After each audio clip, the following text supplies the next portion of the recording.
भारत भर के अस्पतालों से ब्लैक फंगस के मामलों की कई रिपोर्ट मिल रही हैं। अभी कोरोना का संकट टला नहीं था कि ये एक नई समस्या आ गई।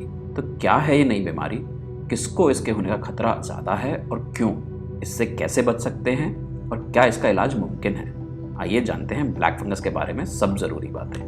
ब्लैक फंगस क्या है? सच्चाई ये है कि हम अभी तक इसके बारे में सब कुछ नहीं जानते हैं।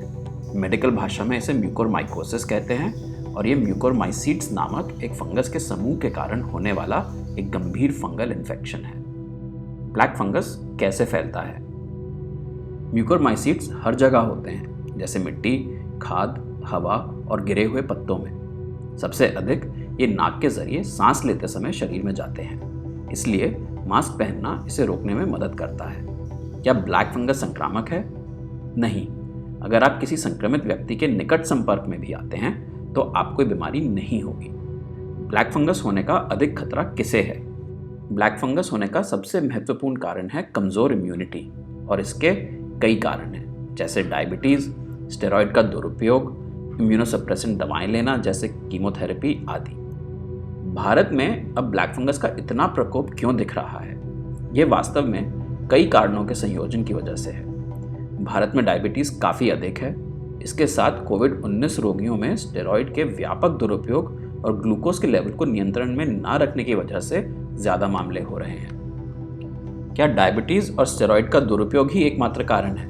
इसके अलावा भी कुछ संभावित कारण हैं, लेकिन इनके बारे में अभी सही और पूरी जानकारी हासिल नहीं है, जैसे इंडस्ट्रियल ग्रेड ऑक्सीजन, ह्यूमिडिफायर में नल का पानी, दोबारा इस्तेमाल किए गए मास्क और एंटीबायोटिक का ज़्यादा इस्तेमाल। तो ब्लैक फंगस होने की संभावना को कम करने के लिए हम क्या कर सकते हैं? सबसे पहले, यदि आपको डायबिटीज़ है तो सुनिश्चित करें कि आपका ब्लड ग्लूकोज लेवल कंट्रोल में रहे। ब्लैक फंगस से संक्रमित होने के लिए अनियंत्रित डायबिटीज सबसे महत्वपूर्ण कारकों में से एक है। दूसरा, स्टेरॉयड का उपयोग कृपया केवल अपने डॉक्टर के बताए अनुसार करें। अंधाधुंध स्टेरॉयड का सेवन दो तरह से आपको नुकसान पहुंचाता है। पहला, ये आपकी इम्यूनिटी कम करता है, और दूसरा, ये आपके ब्लड ग्लूकोज लेवल को बढ़ाता है। क्या इसका मतलब ये है कि आपको कोविड-19 में स्टेरॉयड का इस्तेमाल नहीं करना चाहिए?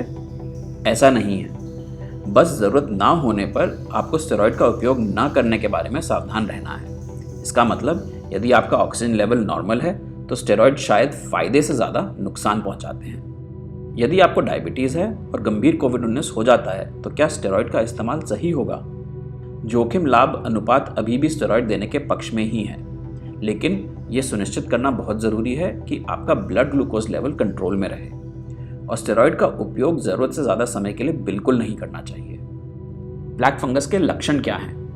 आमतौर पर लक्षणों में आपके चेहरे के एक तरफ सूजन, नाक भरी हुई महसूस होना, सिर दर्द, लाल आंखें, नाक या तालू का काला पड़ना, नाक से स्राव और बुखार शामिल है। यदि आप में ये लक्षण विकसित हों तो आपको क्या करना चाहिए? सबसे पहले, घर पर या स्वयं इसका इलाज करने का प्रयास बिल्कुल न करें। ब्लैक फंगस होने पर तत्काल अस्पताल में भर्ती होना और उपचार शुरू करने की ज़रूरत होती है। अगर जल्दी पता चल जाए और इलाज शुरू हो जाए तो ब्लैक फंगस के मरीज को ठीक किया जा सकता है। कुछ रोगियों को सर्जरी की आवश्यकता हो सकती है। आखिर में, इलाज से बेहतर बचाव है, और ऐसा करने का सबसे अच्छा तरीका ये है कि आप कोविड-19 संक्रमण होने से रोकें। मास्क पहनें, दूरी रखें, हाथ धोएं और जितना जल्दी संभव हो कोरोना की वैक्सीन लगवाएं।